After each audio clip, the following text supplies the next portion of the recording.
Hello, welcome to another episode of History in the Dark. I am your host, Darkness the Curse, and before we begin, as always, thank you so much to my generous patrons, my British rail critics, and of course, my underwater train finders, Thomas Ward, Lord Captain Von Thrust III, and Some Dude 267.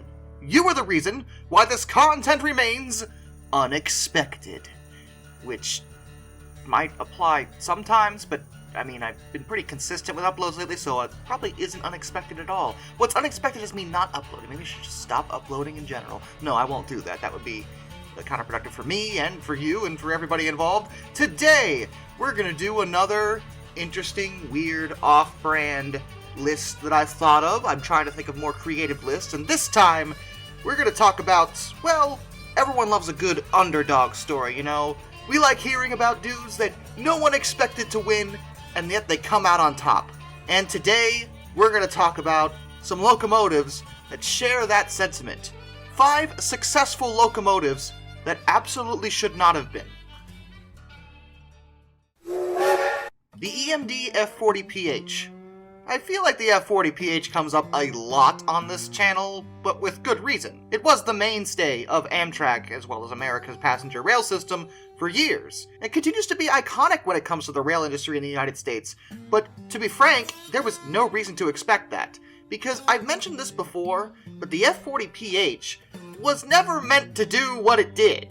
Amtrak initially bought the F40PH for short commuter service, not long-distance hauls. However, because the SDP-40Fs couldn't stop trying to fly off the rails, and the pooches couldn't stop braking, Amtrak had little other option than to press the F40PHs into long-distance service. Additionally, due to an unusually harsh winter between 1976 and 77, they had to sideline a lot of their aging steam-heated coaches they'd inherited from the railways that they took over. As a result, in addition to the F40PHs, they had to throw their new HEP-equipped Amfleet 1 coaches into long-distance service when they also were only designed for short runs.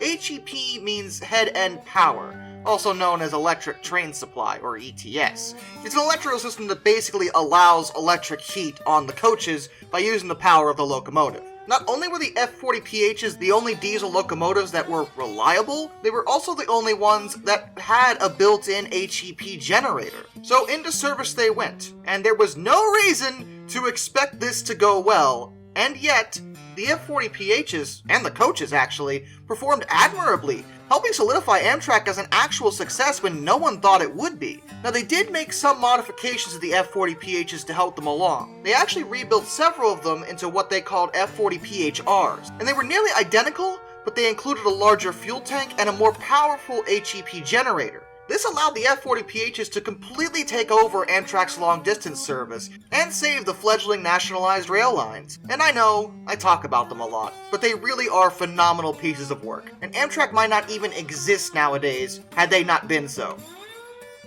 The Baldwin RF16, sometimes called a shark nose because of its really, well, shark-nosy nose. I always liked these diesels. I've never been fond of the classic bulldog nose design. I know, there's a lot of legacy with those, and I don't mean disrespect, but I really like the RF16 and this more angular look. They're just so sharp and edgy, and it looks cool. But to be frank, there was no reason the RF16s should have been good.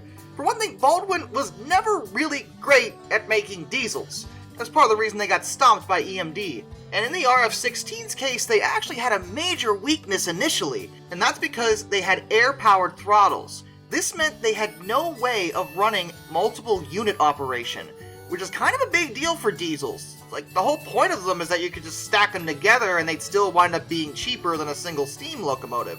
The RF16s couldn't do this, but they made up for it in sheer power.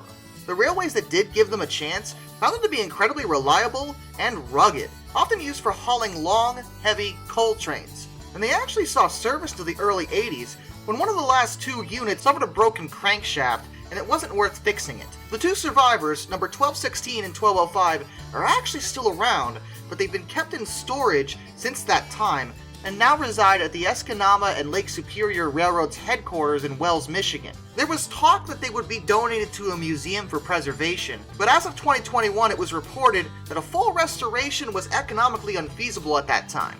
So it's really not known what's going to happen to them, but hopefully one day they will be dolled up and put on static display as a piece of Baldwin history, one of the handful of diesels that company managed to produce that was actually pretty good. The Western Australia Government Railways X Class. Yeah, I know, this is another one I've talked about before. It appeared on one of the worst trains ever lists, and with good reason. They were just so bad because of their terrible Crosley engines. But as I even said in that video, their first run was in May of 1954, and they weren't retired until 1988. So why, if they were such a pain in the butt and kept breaking, did they last so long?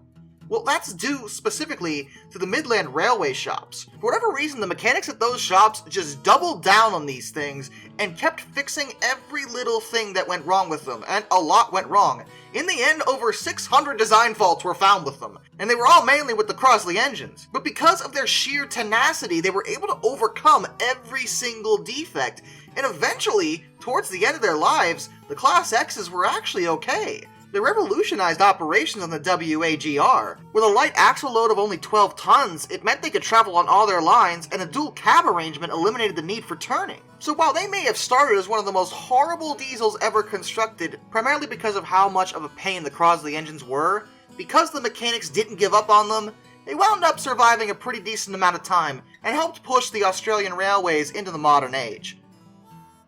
The British Rail Class 101. There's just no way around it. It's just one of these things that happens to me, and I just need to learn to accept it. It's really not worth fighting it anymore. It takes more energy to get mad. It really does. Let's just press on. So what's the deal with the Class 101s? Well, they're an exceptional piece of work. But like many things on the list, they had no right to be. Not because there was anything wrong with them. They were produced by Metropolitan Camel and put into service in 1956. They weren't retired until 2003. They're diesel mechanical multiple units, basically subway cars as we'd call them in America, or metro trains. At the time, British Rail was really starving to get steam engines out of the fray, especially on more rural lines where they were no longer cost effective for them. And they thought replacing the steam locomotives with DMUs might be a good idea. There was one problem with their request though, because it's one of the stupidest considerations I've ever seen put forth by any company ever, because they felt they had no time to issue a standard specification. So they just invited a bunch of train builders to submit plans with the sole requirement that the units be built and put into service quickly. Now I want you to think about this for a second. This requirement almost guarantees that the product is not gonna be up to snuff. Like, you generally don't get a quality piece of equipment out of a design requirement that specifically states, do this as quickly as possible and throw them on the rails. That's pretty much what British Rail said. But against all odds, and all logic that we may have regarding this stupid request, Class 101s turned out to be pretty good. Metropolitan Camel did a great job with them, not only fulfilling the stupid requirement, but delivering a quality product on top of it. Unlike the hated Pacer trains, the 101s rode very smoothly and weren't that uncomfortable to ride on.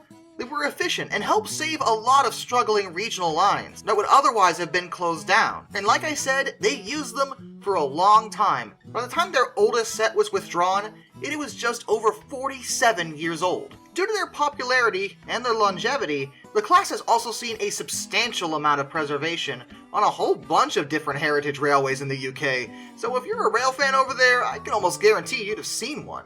They're awesome, but again, based off of the requirement that they be quick and easy to throw on the rails, they really shouldn't have been.